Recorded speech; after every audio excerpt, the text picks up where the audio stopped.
Seguir a Jesus Cristo continua sendo o fascínio e o encanto da nossa vida, da nossa missão e da nossa vocação. Seguir a Jesus Cristo.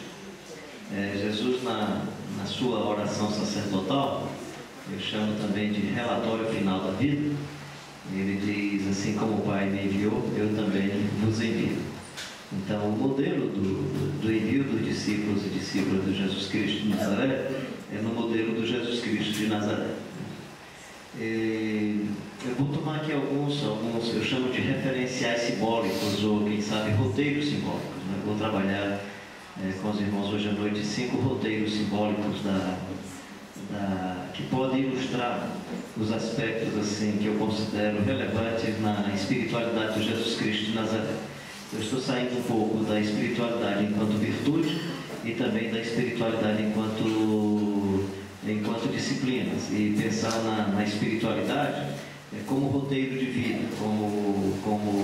e estou chamando de roteiro simbólico. E vai ser simples de você memorizar, porque vai caber na palma da sua mão, nos dedos da sua mão, né? Um pouco a manjedoura, né? A manjedoura, no meu entendimento, é uma opção geopolítica do Jesus Cristo de Nazaré, não é um acaso. A manjedoura ela sinaliza uma ética na espiritualidade do Jesus Cristo de Nazaré, uma ética geopolítica a partir da estética da manjedoura. Depois, o deserto como uma opção de vida em que a solitude é tão relevante quanto o espaço da multidão, mas a solitude é também o espaço onde nós vencemos com mais facilidade as tentações de poder, as tentações de prestígio, fama e as tentações de acumulação de bem. Depois o jegue. O jegue tem a ver com o jumentinho. Ele tem a ver com a estética que Jesus assume quando ele pode ser aplaudido, né? Depois o Getsemane, que faz parte dos sofrimentos da vida e da existência. Como que Jesus manifesta a sua espiritualidade diante da tensão, diante da crise, diante do problema, diante da dificuldade. E por último, que é o Calvário, né?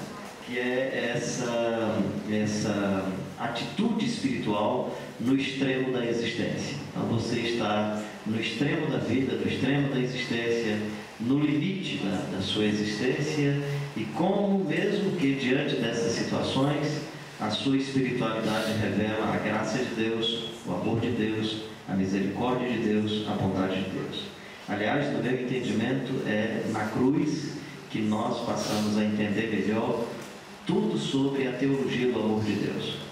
Até então, até a cruz, nós temos percepções parciais do amor de Deus. Mas é depois da cruz que nós vamos entender o que Paulo vai dizer: porque Deus amou o mundo de tal maneira que deu o seu Filho unigênito. E do modo como Moisés levantou a serpente no deserto, assim importa que o Filho do Homem seja levantado. Eis o Cordeiro de Deus que tira o pecado do mundo. E Deus prova o seu próprio amor para conosco pelo fato de ter Cristo Jesus morrido por nós, sendo nós ainda pecadores. Então nós vamos fazer esse caminho, né?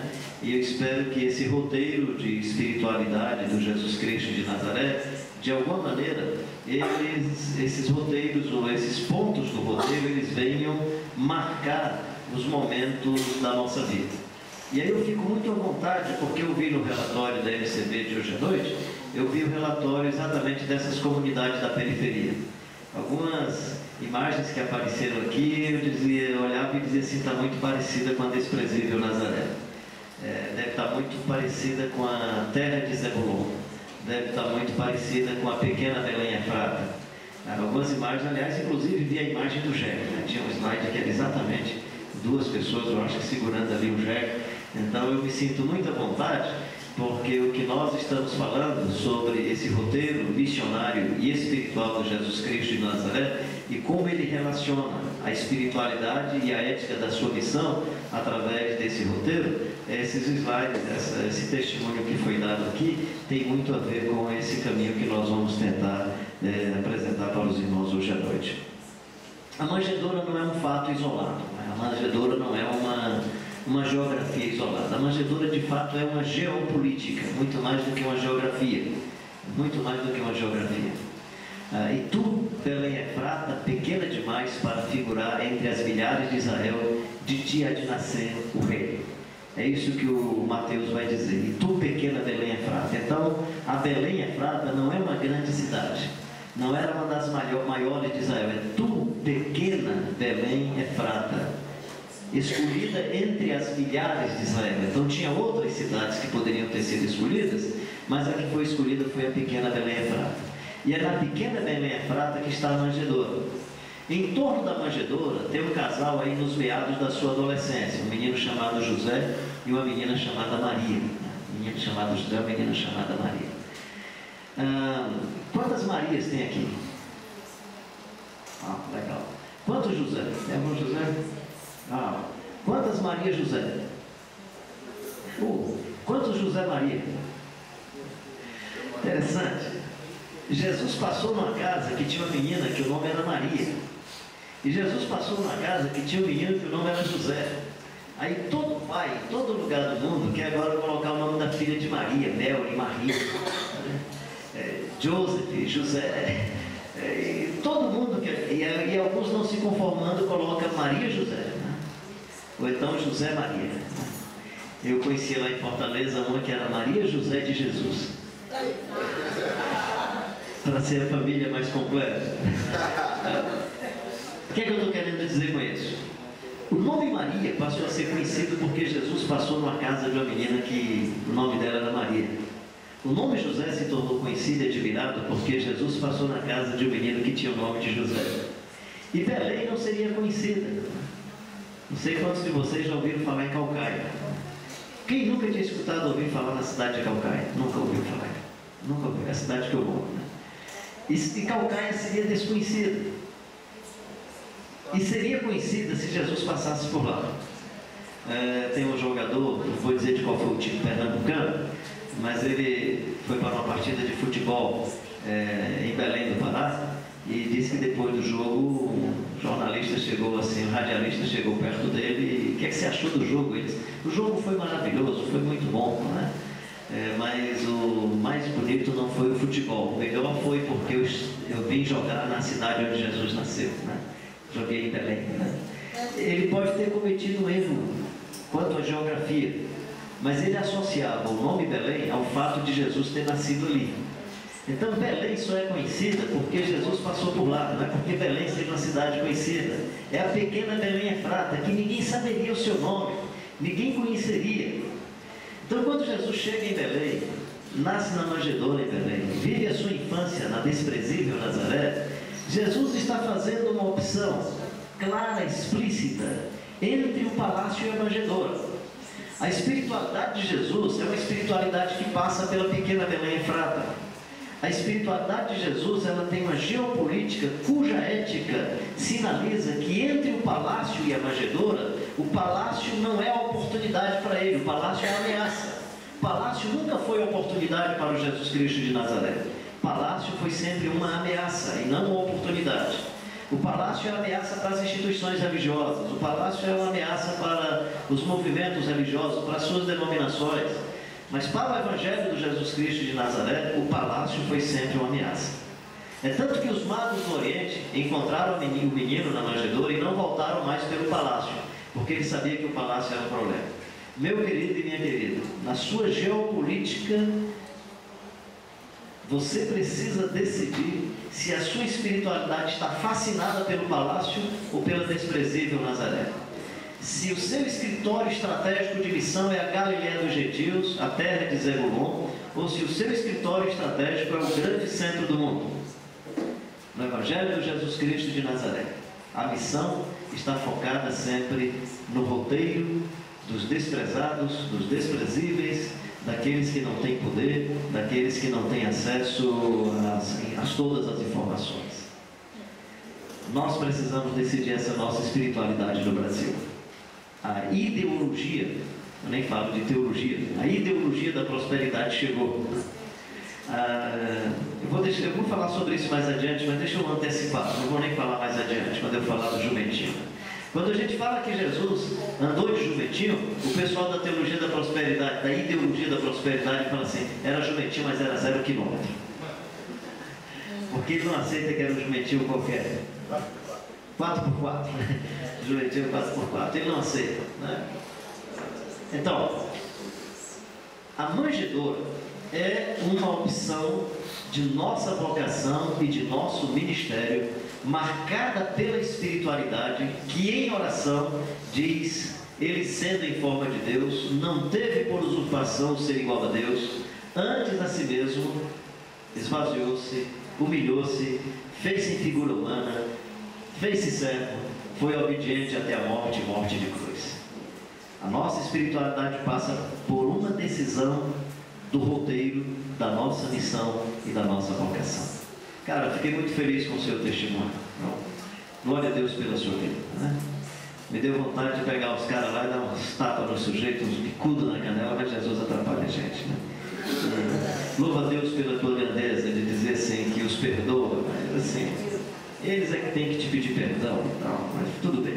Mas só para dizer que eu fico feliz com a sua história. Espero que essa história se repita em vários lugares e para várias pessoas, porque possivelmente é o que acontece com muitas crianças na Galiléia dos Gentios, na terra de Zebulon. Terra de Zebulon poderia ser traduzida para português como terra de Zé Ninguém. Terra onde o cão perdeu as voltas, terra onde o cão fez a curva, terra onde ninguém quer ir, região onde não tem denominação, não tem religião. Eu visitei uma vez uma comunidade em Fortaleza com vários líderes, vários pastores. Eu estava com Roberto Lítico, que escreveu um livro sobre Cidade de Deus, Cidade de Satanás. Nós fomos juntos com vários líderes nessa região, que é a região onde se coloca o lixo da nossa cidade. E aí um dos líderes, assim, bem neopentecostal, disse: aqui deve ter muito demônio, né? Pode ser?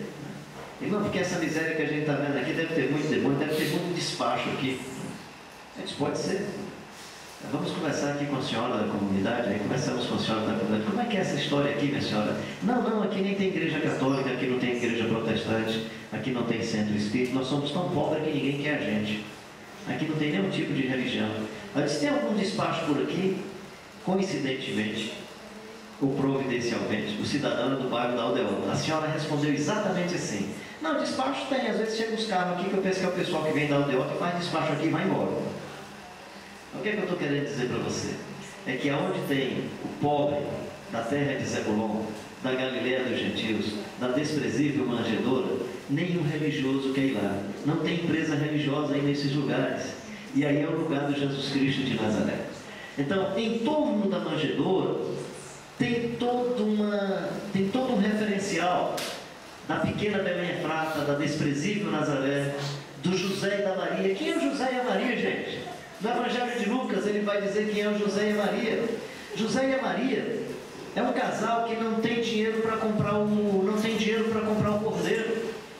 O Lucas diz que quando eles foram ao templo, eles levaram um casalzinho de pombos. E o texto de Levítico diz que se a família não tiver o cordeiro, leve como segunda opção o casalzinho de pombos. José e Maria levaram um casalzinho de pombos. Tudo indica que porque não tinham dinheiro para naquele mercado religioso da sua época, e eles já moravam em região urbana, naquela situação urbana, eles tinham que comprar o cordeiro no templo, que era assim que os caras faziam. Vendiam o cordeiro para o sacrifício, perdendo todo o referencial histórico do modelo religioso e cultural, de ficar com o cordeirinho em casa, colocar a mão na cabeça do cordeiro, aquele símbolo de transmissão de pecados. Mas agora era só um comércio, E José e Maria não têm nem dinheiro para participar do comércio religioso. E aí é onde nasce o Jesus de Nazaré. Eu queria animar você a marcar a sua espiritualidade, tentando fazer a leitura no nosso contexto,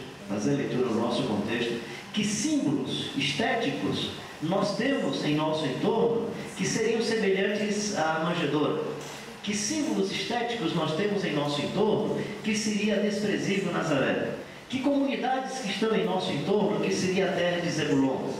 Quem em nossa região, em Carpina, em Recife, em Gravatá, Caruaru, dentro dessas cidades, quem seria, onde estaria as desprezíveis Nazarés? E pode de Nazaré sair alguma coisa que preste? Pode de Nazaré sair gente? Pode de Nazaré sair alguém que possa fazer missão? Pode de Nazaré sair alguma resposta para a sociedade? Então eu queria animar você a pensar nessa espiritualidade onde você passa pela desprezível Nazaré e pela terra de Zebulon. Jesus sendo rico, como é que diz? Jesus sendo rico se fez pobre por amor de vós. Por amor de vós. O segundo roteiro do caminho de nossa espiritualidade que eu queria propor para você é o caminho do deserto. E aí você pergunta assim, como é que no deserto eu posso, aliás, como é que na zona urbana eu posso viver a experiência do deserto? E aí eu não estou chamando de deserto uma geografia, eu estou chamando de deserto uma atitude interior em busca da solitude. A solidão é aquele sentimento profundo onde você não se sente gente porque o outro está distante. A solitude é essa descoberta de si mesmo. É a busca da sua singularidade mais profunda, desse sentimento de humanidade que está dentro de todos nós e que só o Espírito Santo pode nos ajudar a resgatar. O deserto é o espaço onde nós podemos vencer melhor as nossas tentações. Eu gosto da descrição de Lucas. Mateus diz que Jesus foi levado ao deserto para ser tentado. A descrição de Lucas é um pouco diferente. A descrição de Lucas é mais ou menos assim: Jesus ia ser tentado e foi conduzido para o deserto pelo Espírito Santo. É diferente. Uma coisa é você ser levado pelo Espírito Santo para ser tentado, e a outra coisa é você, em sendo tentado, ser levado pelo Espírito Santo. A impressão que eu tenho na descrição de Lucas é mais ou menos assim: se você for ser tentado, o melhor caminho é o caminho do deserto. A melhor forma de vencer a tentação para não jejuar é você viver num lugar onde o máximo que você tem é pão. É difícil você jejuar num hotel de 5 estrelas. Você chega num hotel de 5 estrelas, olha para o café da manhã, aí à noite você diz: eu vou jejuar. Quando você olha para aquela tentação, tanta fruta, tantas coisas, muitas guloseimas, aí você olha e diz assim: está difícil.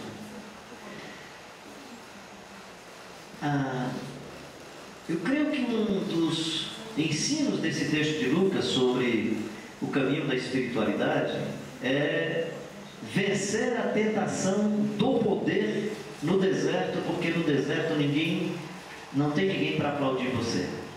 No deserto não tem ninguém para reconhecer sua fama. No deserto não precisa você mostrar poder. Se tu és o Filho de Deus, transforma essas pedras em pães. Tudo indica que a tentação não é a tentação da fome fisiológica, é a tentação de poder. Mostra que você é poderoso, mostra que você é um pentecostal do fogo, que quando impõe as mãos cai até demônio. Mostra que você é poderoso, mostra que você pode chegar dizendo: Senhor, até os demônios se nos submetem, nós somos poderosos, eu sou poderoso. Você que é pastor, que olha assim para o jovem da sua igreja, o jovem já fica assustado. Seus filhos, misericórdia, basta você olhar e já tem medo. Você é poderoso, manda até no demônio, imagina na mulher, nos filhos, né? Jesus diz: alegrai-vos não porque vocês têm esse poder, alegrai-vos porque vocês têm uma singularidade, porque vocês têm uma cidadania. Alegrem-se porque vocês são cidadãos do reino de Deus e não porque vocês têm nenhum tipo de poder. Onde é que você vence o poder? No deserto. Hoje de manhã o Bob falou de uma ilustração que eu lembrei das minhas peregrinações. Ele falou que o atleta, quando precisa correr, tem que tirar todo o peso, tem que tirar o sapato pesado, ele tem que ficar mais leve, ele não pode ter muitas coisas. Numa das minhas peregrinações, eu saí, era mais ou menos 5h30 da manhã. Eu estava numa região muito quente, ali no oeste do Rio Grande do Norte, próximo a Mossoró. E eu já tinha caminhado cerca de 17 quilômetros, era mais ou menos 11h30. E sempre que eu faço essas peregrinações, eu faço o roteiro para minha família, para se acontecer alguma coisa, especialmente se eu vou sozinho, se acontecer alguma coisa, alguém pelo menos me achar em algum lugar. E nesse dia, era mais ou menos 11h30, e eu pegava a mochila, colocava do lado esquerdo, ela pesada, era muito leve, muito pequena, não tinha muita coisa. Colocava nas costas, sentia peso, amarrava na cintura, sentia peso. Aí passou um carro, parou à minha direita, eu achei parecido com o carro da minha irmã, com aquele vidro fumê. Não imaginei que fosse minha irmã, o carro parou do outro lado da estrada. Aí ela baixou o vidro: menino, o que é que você está fazendo nessa estrada? Isso é mais ou menos 250 quilômetros de Fortaleza. Eu não tinha andado 250 quilômetros, eu tinha saído de Mossoró, tinha andado só uns 17 a 18 quilômetros. Aí eu digo, não menina, eu sou de estrada, eu aqui estou perguntando o que é que você está fazendo aqui na estrada. Aí ela disse, eu vim trazer frutas, está precisando de alguma coisa? Eu vim trazer água, você precisa de iogurte, está precisando de alguma coisa? Eu digo, estou, minha querida, estou precisando. É mesmo, está precisando de quê? Estou precisando que você leve essa mochila, que essa danada está pesando demais, né? Ou seja, às vezes nós temos acessórios que não agregam valor à vida. Jesus diz sobre o Salomão, Jesus diz sobre o Salomão, Salomão, com tudo que você fez, você construiu palácios, você escreveu muito, mas Salomão, você não acrescentou um palmo à sua existência. Olhem as aves dos céus, vejam os lírios do campo, eles são mais importantes do que o que você fez, Salomão. Agora, nós somos mais importantes do que as aves dos céus e os lírios do campo. É como se Jesus dissesse, Salomão, você gastou tempo e energia em relação de coisas da vida que não agregam valor à vida, que não acrescentam nada à vida. Por isso que Jesus disse, se alguém perder a vida por minha causa, ganhará. E se alguém quiser ganhar a vida, vai ter que perder. Então Jesus está falando de um critério que a gente olha e diz assim, tem coisas na vida que eu não preciso, e tem coisas na vida que eu não tenho que eu preciso. Discernir essas dimensões da vida é muito importante para todos nós. E o deserto é um desses caminhos que ajuda você a discernir entre o necessário e o essencial. O pão é necessário, a palavra de Deus é essencial. O reconhecimento público é necessário. O prestígio e a fama é descartável. Ter os bens para a sobrevivência é necessário. Ter acumulação de bens é descartável. Então é no deserto que você descobre que não precisa mostrar poder. É no deserto que você descobre que fica mais fácil vencer a tentação da fama e do prestígio. Mas Jesus, veja como o Senhor tem prestígio. O Senhor tem muito prestígio. Se o Senhor subir no pináculo do templo, os anjos vão ficar embaixo para receber, para acolher você, porque você tem muito prestígio, Jesus. Jesus diz, não tentarás o Senhor teu Deus. A tentação é a tentação dele pular contra a lei da gravidade? Não, aí é não tentar a lei da gravidade. Não tentar a Deus é achar que tem tanto prestígio quanto Deus. Não tentar a Deus é achar que você tem tanta glória quanto a glória de Deus. No deserto não tem ninguém para aplaudir você. No deserto não tem ninguém para reconhecer você publicamente. E aí o deserto é uma disciplina interior de espiritualidade, onde nós não temos expectativa de reconhecimento público, porque os pobres de espírito não têm expectativa de nada em torno de si, por isso que eles são pobres de espírito. Felizes os pobres de espírito. É interessante? O texto não diz felizes os ricos espiritualmente, é felizes os pobres de espírito. Porque os ricos espiritualmente não confiam em Deus, confiam na sua espiritualidade, confiam na sua santidade, confiam na sua fé. É fé na fé e não confiança em Deus. Os pobres de espírito confiam exclusivamente em Deus. Por isso que ser pobre de espírito é um estado de alma que gera felicidade. Porque não confiando em você, você confia plenamente em Deus. Confia plenamente em Deus. E o deserto faz com que nós aprendamos sobre isso. Que nós aprendamos que o poder não significa nada. Que o poder é um serviço. É o poder para poder viver. É o poder para poder comer. É o poder de caminhar. É o poder de viver. Aliás, nós só perdemos esse tipo de poder quando morremos. Aí nós não temos poder de nada. Mas é o poder de servir. O dom para servir, o ministério para servir. Não é ministério para ser poderoso, é ministério para servir, não é para dominar, para controlar, para ter poder sobre as pessoas. Então o deserto é esse roteiro da espiritualidade de Jesus, onde você vence a tentação do poder, a tentação do prestígio e a tentação da acumulação de bens. Às vezes nós queremos reconhecimento público, às vezes nós queremos o aplauso, e às vezes é assim mesmo, a nossa autoestima precisa, né? Nossas dimensões psicoemocionais precisam de aplauso, precisam de reconhecimento, mas os seguidores e seguidoras de Jesus não esperam dividir com Jesus a glória que é exclusivamente dele. E aí a espiritualidade da solitude, a espiritualidade do deserto, nos ensina a dizer ao Senhor Deus adorarás e somente a Deus darás culto e a mais ninguém. Nem só de pão vive o ser humano, mas de toda palavra que procede da boca de Deus. Não tentarás o Senhor teu Deus. Não tentarás o Senhor teu Deus. O terceiro caminho da espiritualidade, no meu entendimento, é o caminho da estética. Nós precisamos garantir uma estética que tenha mais similitude, mais aproximação, mais confluência com a vida e com a vocação do Jesus Cristo de Nazaré. Palácio não diz respeito ao Jesus de Nazaré. Qualquer estética que sinaliza poder, fama e prestígio não diz respeito ao Jesus Cristo de Nazaré. Jesus diz: aprendei de mim que sou... Vamos dizer juntos? Aprendei de mim. Quem veste... Desculpa, não quero aqui entrar na questão da estética dos nossos pastores. Quem veste paletó no contexto brasileiro? Político, quem tem o poder da política, os magistrados e os sacerdotes. Ou seja, ela é uma estética que simboliza poder. Se você usa um carro e a marca do seu carro é para dizer aos irmãos que você tem poder, venha no próximo domingo para a igreja de carroça. Se o carro é por conta da utilidade, tudo bem. Mas se for por conta da imagem, inverta a imagem. Se a roupa que você usa é uma roupa que você usa para impressionar, então muda a roupa. Muda a roupa. Eu tinha um amigo que dizia assim: Carlinhos, quando você não tiver nada para dizer, use um paletó para impressionar. Quando você não tiver nada para dizer, use a entonação da voz para impressionar. Quando você não tiver nada para dizer, utilize uma tecnologia para impressionar. Quando você não tiver nada para dizer, busque uma estética que possa falar mais do que o que você quer dizer. O jegue é o sinal do reconhecimento que Jesus Cristo é tão divino que ele não precisa nada para impressionar. Aliás, muito pelo contrário, montado num jegue, naquela peregrinação, ele poderia ter sido vaiado.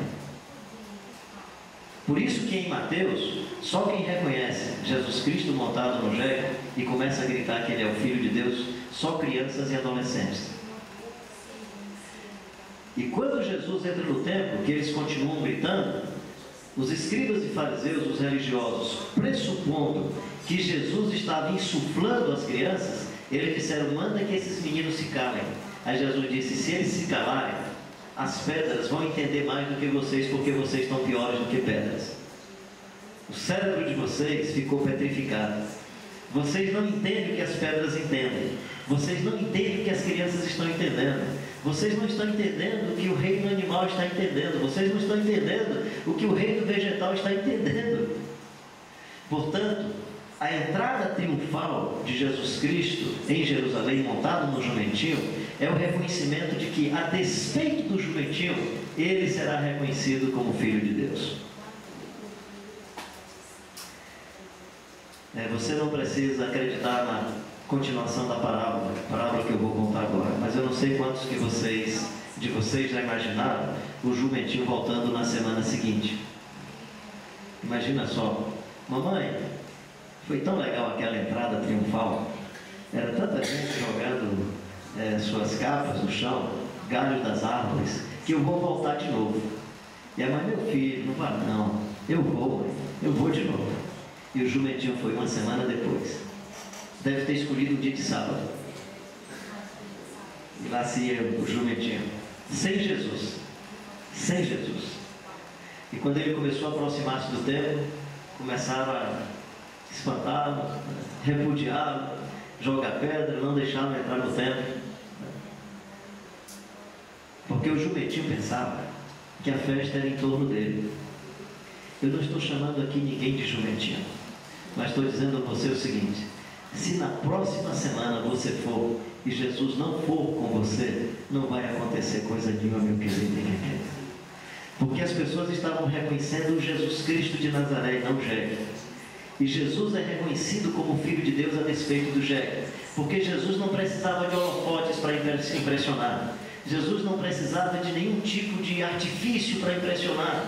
Jesus tinha tanta garantia e tanta segurança da sua espiritualidade, que mesmo no jegue, ele reconheceu, os outros reconheceram que ele era filho de Deus. Meu querido e minha querida, você é uma comunicação de Deus para a história da humanidade. Na sua espiritualidade, busque uma estética que tenha uma ética coerente com o conteúdo do Evangelho de Jesus Cristo de Nazaré. Ele diz: aprendei de mim, porque sou manso e humilde de coração. Primeiro é manjedoura. Jumentinho. Ok? A manjedoura, sinalizando uma geopolítica da geografia onde nós queremos exercer a nossa vocação e a nossa missão. O deserto, sinalizando um tipo de espiritualidade onde nós descobrimos a nossa singularidade e as dimensões da nossa solitude. E o jumentinho, a escolha por uma estética que tenha uma coerência com a missão e com a vocação do Evangelho de Jesus Cristo de Nazaré. Em quarto lugar, Jesus passa pelo Getsemane. E Jesus é o Filho de Deus, é o Messias, 100% Deus, 100% homem. E se ele é 100% Deus, não deveria sofrer. Se ele é 100% Deus, não deveria padecer. Mas ele é também 100% homem. E sendo 100% homem, ele foi feito de um átomo chamado carbono, que se liga com outros átomos. E esse danado do átomo carbono, ele tem essa capacidade de se decompor e de se recompor.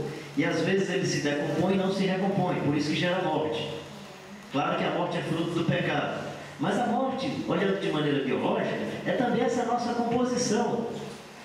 Essa composição físico-química, bioquímica, que gera morte, não tem jeito. Você nasceu, meu querido, começou um processo de morte, não tem jeito. E todo processo de morte é doloroso. Todo processo de morte é doloroso, porque ou morre você, ou você fica doente, morre um amigo seu, morre uma amiga sua, não tem jeito. Se você nasceu, você vai passar por sofrimento. A dor de perder um parente, a dor de perder um amigo, a dor da doença. Todos nós que nascemos estamos propensos biologicamente a um processo de morte. Não tem jeito, pecamos e acabou-se. Você vai morrer, eu vou morrer. E aí, todo processo de morte acontece marcado pelo sofrimento. Se você não quiser sofrer, faça a oração de Jó. Jó pediu para não ter nascido. Jó sofreu, e disse: eu queria não ter nascido, para não sofrer tanto, mas tinha mais gente, já nasceu. Então, meu querido, você nasceu, nem fazendo a oração de Jó vai ter jeito. Nem fazendo a oração de Jó. Então, o problema não é passar pelo sofrimento. O problema é como é que nós elaboramos em nossa espiritualidade as situações de sofrimento. Você pode receber uma bênção de Deus e, dependendo da elaboração que você faz, você pode transformar isso numa desgraça. E você pode passar por um problema e, dependendo da elaboração que você faz, isso pode se tornar uma bênção. Por isso que o Davi diz: Senhor, foi-lhe bom ter passado pela aflição para aprender os teus decretos. O Jó, depois de todo o sofrimento, ele diz: Senhor, eu te conhecia só de ouvir falar, mas agora os meus olhos te veem. É como se ele dissesse: na minha elaboração, a despeito do sofrimento, eu aprendi a descobrir a vida e aprendi a descobrir o Senhor. O Getsemane é um processo que vai acontecer com a minha e com a sua espiritualidade. Perder meu pai não foi um sofrimento tão grande, né? Meu pai já tinha 91 anos de idade, aí teve um câncer no pâncreas, viveu mais uns 3, 4 meses, e assim, senti muito, né? Nós éramos muito amigos, né? Mas eu perdi o irmão quando eu tinha 12 anos de idade. Meu irmão na infância foi picado pelo barbeiro, o besourinho que é portador da doença de Chagas. E esse meu irmão foi sofrendo do coração inchando. Casou-se, teve 3 filhinhos e faleceu com 27 anos de idade. Quando ele faleceu com 27 anos de idade, eu tinha 12 anos de idade. Ele era aquele ídolo assim da garotada, dos adolescentes. Então foi muito. Aí eu sofri, aí eu padeci muito. Tem 1 ano e 6 meses eu perdi um outro irmão. Esse era um irmão mais próximo. E aí foi uma dor maior. E estou contando essas histórias, significa que eu ainda não morri, né? Você só não conta mais essas histórias quando for você a vítima da morte. Ou seja, sofrimento faz parte da vida, meu querido e minha querida. Essa história de que você seguindo a Jesus não vai mais sofrer é conversa fiada. Se você segue a Jesus ou não, você passa por sofrimento, você vai passar por dores. Você vai passar por dores. A questão é como é que você enfrenta essas dores, esses sofrimentos, com o apoio, com o aval, com a companhia, com a consolação do Espírito Santo e com a companhia do Jesus Cristo de Nazaré. Essa é a grande diferença. A diferença é você estar no Getsemane, seus amigos dormindo, e você tem um anjo que vem para consolar você. A diferença é você em oração estar em comunhão com o Pai. A diferença é você, a despeito do sofrimento, da dor e da dificuldade, você poder manter a comunhão com Deus e dizer que a despeito da dor, a despeito da enfermidade, a despeito da dificuldade, você continua em comunhão com Deus, em comunhão com Jesus Cristo de Nazaré, porque você não segue a Jesus pelas coisas que Ele faz, você segue a Jesus por aquilo que Ele é. Você segue a Jesus pela sua comunhão com Ele, pela sua amizade com Ele. Para onde iremos nós, Senhor? Para quem iremos nós, Senhor? Para quem iremos nós? Só Tu tens as palavras de vida eterna. Só Tu tens as palavras de vida eterna. Então, Getsemane é uma sinalização de que na vida, a despeito do sofrimento e a despeito da dificuldade, nós podemos viver em comunhão com Deus, em amizade com Deus, e nós podemos viver a experiência da transfiguração, a experiência da consolação de um anjo que chega, e veio um anjo do céu que o consolava. Você tem então uma experiência histórica, concreta, mas ao mesmo tempo a participação da dimensão transcendente de Deus, lhe consolando, lhe acompanhando, lhe ajudando, estando ao seu lado. 1992, mês de setembro, final de setembro, a ONU tinha, no processo de paz em Angola, tinha recolhido todas as armas dos dois grupos. E tanto um grupo quanto o outro manteve alguns depósitos de bomba clandestina.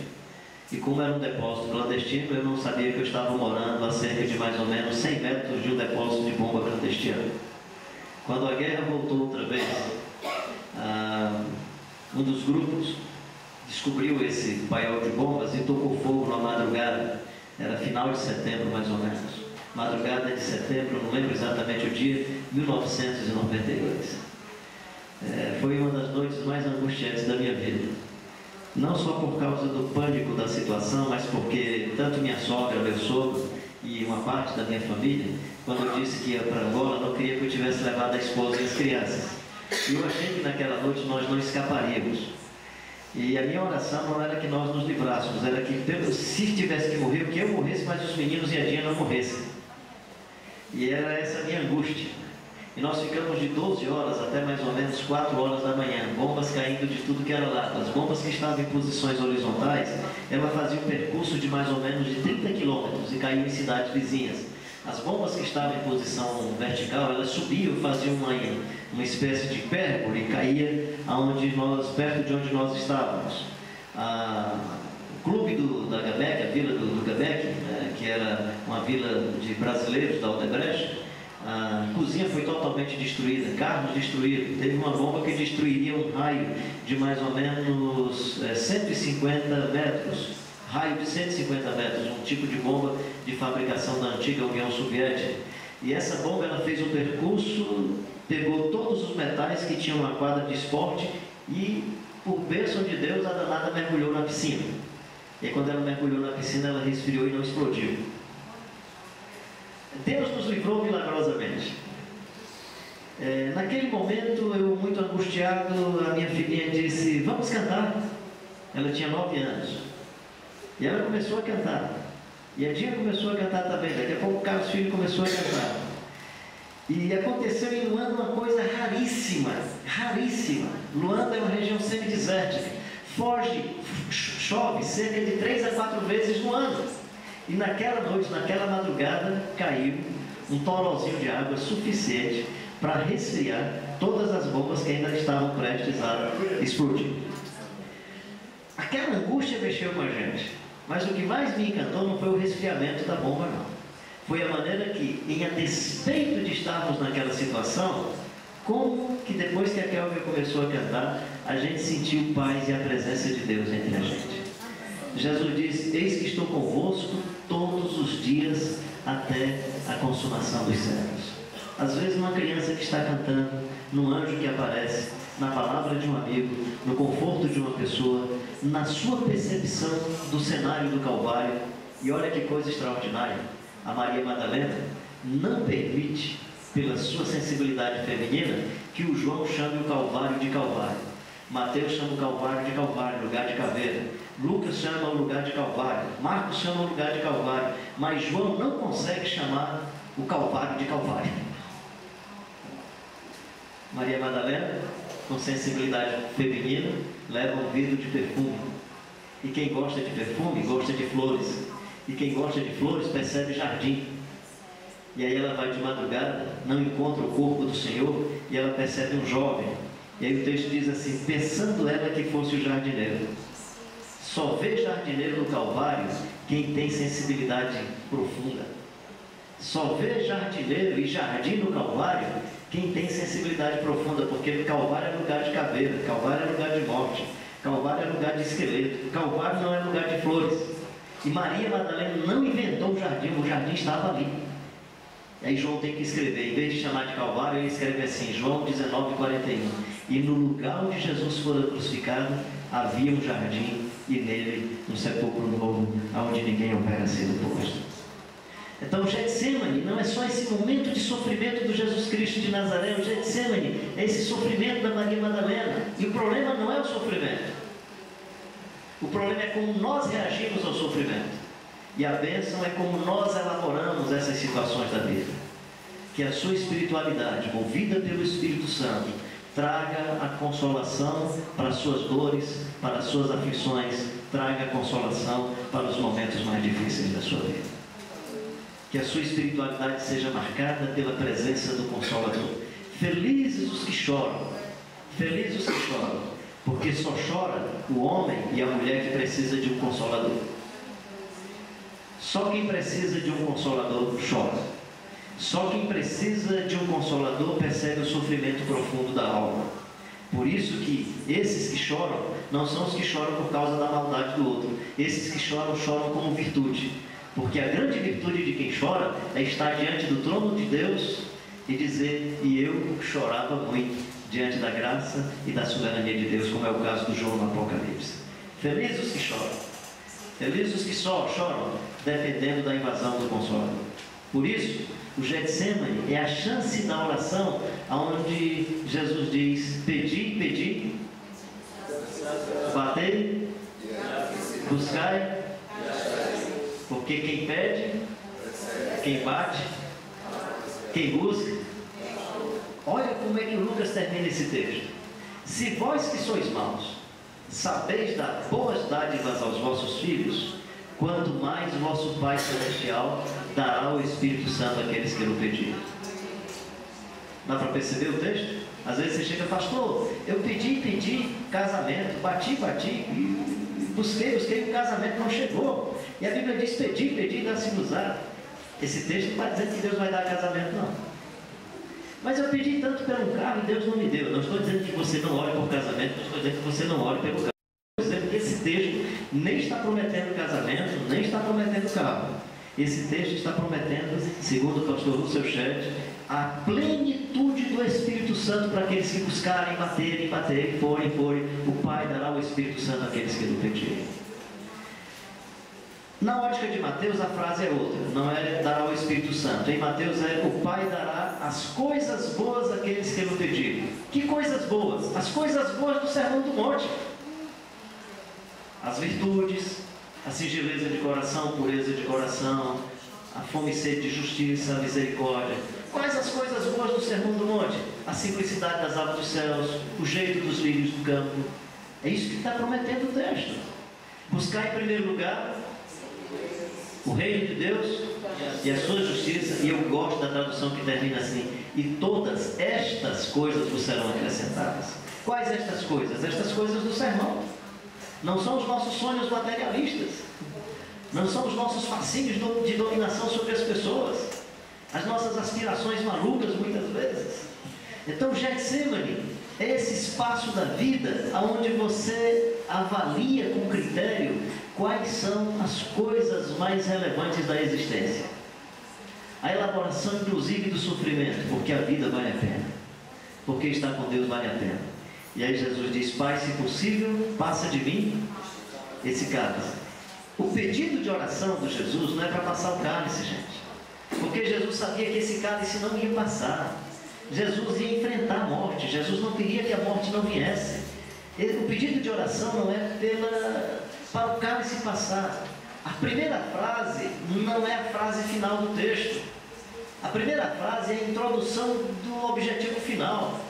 Pai, independentemente do sofrimento, eu quero é fazer a tua vontade.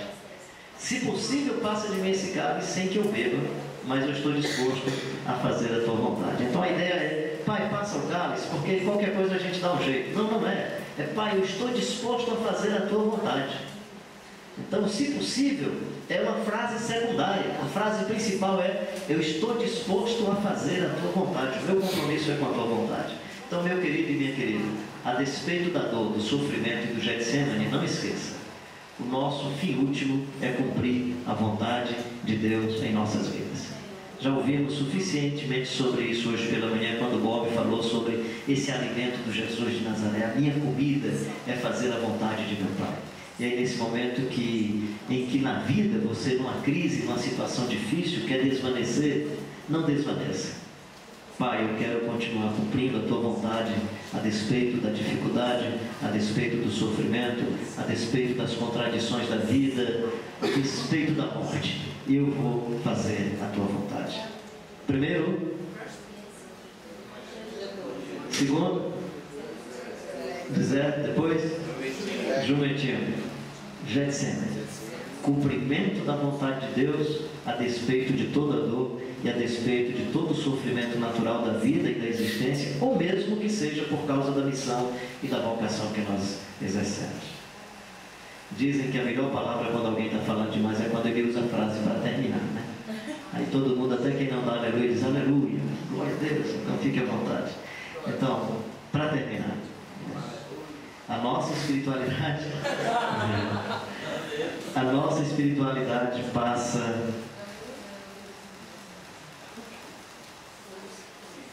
pelo caminho mais tenso e mais complicado da vida, que é o caminho do Calvário. Veja bem, uma coisa é o seu funeral, a outra coisa é o caminho do Calvário. Porque o funeral, eu não tenho muita decisão sobre ele. Eu não tenho decisão sobre a minha morte biológica. Ela vai acontecer de qualquer maneira, em qualquer momento. Seja por uma enfermidade, por um acidente, seja por uma parada cardíaca. A morte vai acontecer, eu não tenho controle sobre isso. Mas tem um tipo de morte que eu tenho controle sobre ela, que é a morte voluntária. Jesus é o único que poderia não ter morrido. Jesus morreu voluntariamente, porque Jesus poderia ter escolhido não morrer. Agora, eu e você não temos escolha, nós vamos morrer. Mas nós temos uma escolha, que é a escolha da morte voluntária. Se o grão de trigo caindo na terra não morrer, fica, ele some. Mas se morrer, vai produzir muitos frutos. Esse grão de trigo que cai na terra, tudo indica que é uma disposição minha. Eu tenho que assumir essa tarefa da morte antecipada, da crucificação com Jesus Cristo de Nazaré. As religiões, quando falam de espiritualidade, falam espiritualidade para você sorrir, para você ficar alegre, para você dar uns pulinhos, para você virar um aviãozinho, para você curtir a vida. As religiões propõem um tipo de espiritualidade em que você vai para as nuvens. Jesus Cristo está falando de uma espiritualidade que, na última instância, passa por um processo de morte. E de morte voluntária. Onde você decide não é se auto-martirizar, por favor, não estou falando de auto-martírio, nem de auto-assassinato, mas eu estou falando de poder, prestígio e fama. Se você não sepultar o seu poder, o seu prestígio e a sua fama, você não vai viver bem a vocação e a missão que Deus chamou para você realizar. Quem conheceu o Brioso aqui? Um paletó de 35 anos. Você lembra dele? Brioso? Só ouviu falar? Azulão. Lembra do que eu disse com a minha vontade quando morrer? Está vestido com o brioso, que é para matar o brioso. Eu fui convidado, tem mais ou menos uns 4 anos. Eu fui convidado para pregar no Congresso da Aliança Bíblica Universitária em Viçosa. Aí me orientaram: você vai chegar no aeroporto de Confins, ali perto de Belo Horizonte, e aí você espera no aeroporto, vai chegar o pastor Ariovaldo, vai chegar o Robson Cavalcante, o Mirandinha, que vem de Brasília, ele já alugou um carro em Belo Horizonte, ele vai de carro levar vocês até Viçosa. Eu fui o primeiro a chegar. Aí eu cheguei, desci, fiquei ali esperando os meus colegas, tinha uma mesinha, eu sentei, peguei minha mochila, coloquei no chão, e em cima da mochila eu coloquei o brioso. Aí o brioso ficou ali em cima, chateado. Se é lugar decente de você me colocar, eu queria estar sentado numa cadeira melhor, né? Isso não é lugar onde você me isole. Começou a reclamar. O Ariovaldo chegou, quando o Ariovaldo chegou, aí olhou e disse: Carlinhos, aquilo ali é o brioso? Aí eu disse: é, cara, o brioso. Por que você não me apresenta o brioso? Eu digo: te apresento agora. Muito prazer, Ariovaldo, muito prazer, brioso. Eles dois se cumprimentaram e tal. O Ariovaldo pegou assim o brioso pela cintura, segurou e disse: eu vou dar fim nesse danado. Você nunca mais vai ver o brioso. Quando ele disse que eu nunca mais ia ver o brioso, me deu uma dor no coração. Eu disse: não, cara, ele puxava o brioso aqui, ele puxava para lá. Eu puxava, ele puxava. Naquele dia eu descobri que quando eu morrer, eu sou capaz de sepultar o brioso comigo. Mas descobri que enquanto eu estou vivendo, ainda não tive coragem de matar o danado. Se o grão de trigo caindo na terra não morrer, fica ele só. Mas se morrer, ele se solidariza. Se morrer, ele será mais sociável. Se morrer, ele terá mais partilha, ele viverá mais em comunidade, ele poderá ser 2 ou 3 em nome de Jesus. Ele vai aprender a orar Pai Nosso, Pão Nosso, nossas ofensas. Ele vai aprender a orar na primeira pessoa do plural, porque ele vai aprender que quando ele morre, ele é mais uma semente no meio das outras sementes. O Calvário é o caminho da nossa espiritualidade, que precisa começar no primeiro ponto da nossa decisão de vocação e missão. Eu coloquei como último, porque é assim no roteiro de Mateus, Marcos, Lucas e João. Desculpa, Mateus, Marcos e Lucas. Mas em João, o Calvário está no começo. Eis o Cordeiro de Deus que tira o pecado do mundo. E do modo como Jesus, e do modo como Moisés levantou a serpente no deserto, assim importa que o Filho do Homem seja levantado. Capítulo 12, 13, 14, 15, 16, 17, anunciando essa morte voluntária do Jesus Cristo de Nazaré. Sabendo Jesus que era hora de partir desse mundo para o Pai, tendo amado os seus, os amou até o fim. Sabia que era hora de partir para o Pai. Pai, é chegada a hora. Glorifica o Filho para que o Filho glorifique a Ti. Não vos deixarei órfãos, eu vou para o Pai. Para onde eu vou, vocês não podem ir agora. Para a glória? Não, era para a cruz. Quando ele disse: para onde eu vou, vocês não podem ir, era para a cruz. Porque para Jesus, a glória de Deus se manifesta na cruz. Para Jesus, a glória de Deus se manifesta no Calvário. Já viram quando a mãe de Tiago e João pede um lugar para João e um lugar para Tiago, uma à direita e outra à esquerda? Já viram esse pedido da mãe de Tiago e João? Senhor, eu queria que quando o Senhor estivesse na glória do Senhor, o Tiaguinho estivesse do lado direito e o Joãozinho do lado esquerdo. Mãe é muito bacana, né? Sabe o que é que Jesus diz? Minha querida, você não sabe o que é que você está pedindo. O texto não diz com muita clareza. A impressão que eu tenho é mais ou menos assim: Jesus está dizendo para ela: você quer que eu tire os 2 ladrões e eu coloque o Tiago e o João? É isso que você quer, minha filha? Porque para onde eu vou, eles não podem ir. Para onde eu vou, eles não podem ir. A glória para Jesus é o cenário em que a misericórdia de Deus se manifesta. Para Jesus, só existe glória quando o mundo compreender o amor de Deus. Para Jesus, só há glória quando todos entenderem o caráter de Deus. Para Jesus, a glória é as pessoas entenderem sobre a graça e a bondade de Deus. Por isso que o Calvário é espaço de glória. Rude Cruz se erigiu. Dela um dia fugiu como emblema de vergonha e dor. Se eu amo esta cruz, porque nela Jesus deu a vida por mim, pecador. Como é que é o estribilho?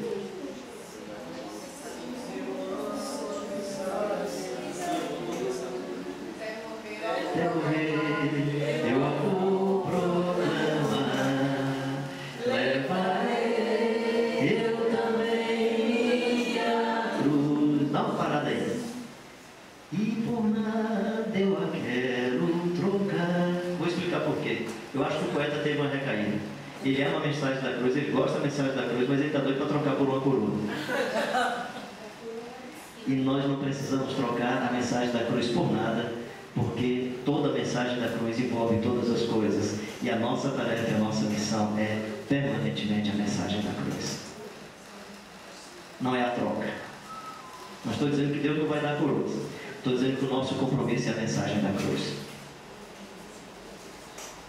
Se não entendermos isso, nós vamos fazer missão não por amor, nós vamos fazer missão por compensação. Nós vamos fazer missão por troca. O Jesus de Nazaré propõe um evangelho totalmente da religião de mercado.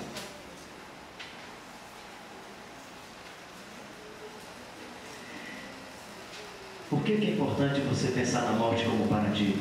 Porque o abraço vai ser mais intenso, o beijo vai ser mais legal, o amor vai ser muito mais intenso. Quando meu pai já estava nos momentos finais da vida, nós, os filhos, resolvemos arranjar um local para ele para ficar mais perto dos hospitais. E aí, um dia minha mãe ligou: meu filho, vem aqui em casa, seu pai está com taquicardia, está sentindo falta de ar, dá para você vir aqui?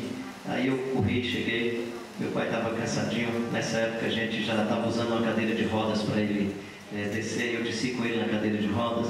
Quando eu desci o elevador, aí disse: meu filho, eu esqueci do meu cartão, minha carteirinha do convênio médico. Aí minha mãe disse: eu sei onde é que está, correu para ir buscar. E aí quando minha mãe chegou com a carteirinha do convênio médico, eu coloquei no bolso. Aí ele disse: minha querida, chega aqui mais perto. Mamãe chegou perto dele, ele pegou minha mãe pela cintura, aí deu assim um aperto na minha mãe. Ela pegou a cabeça dele, colocou assim entre os seios. Aí ele disse: minha querida, eu creio que esse é o último abraço que eu estou dando em você. E aí, do ponto de vista simbólico, assim, de despedida, lúcido, eu acho que aquele foi o último abraço. Ela segurou enquanto ele disse isso aí e falou assim: meu querido, pode ser o último abraço, mas ainda está parecido com o primeiro. Romeu e Julieta deve ter ficado assim de queixo caído. Essa cena era nossa, roubada a cena. Eu não estou sinalizando para você a morte como um momento dramático. Eu estou sinalizando para você a morte como paradigma espiritual, aonde você permite sepultar a fama, o prestígio, as tentações de poder, a timidez, que é também uma forma de divindade. Todos esses equívocos desumanos, pecaminosos que se manifestam em nós, precisam ser erradicados e sepultados. Que a nossa espiritualidade passe pela manjedoura, deserto, jumentinho, Getsemane e Calvário. Que Deus abençoe sua vida, seu coração, e que sua espiritualidade sinalize a ética do amor, da graça e da justiça de Deus.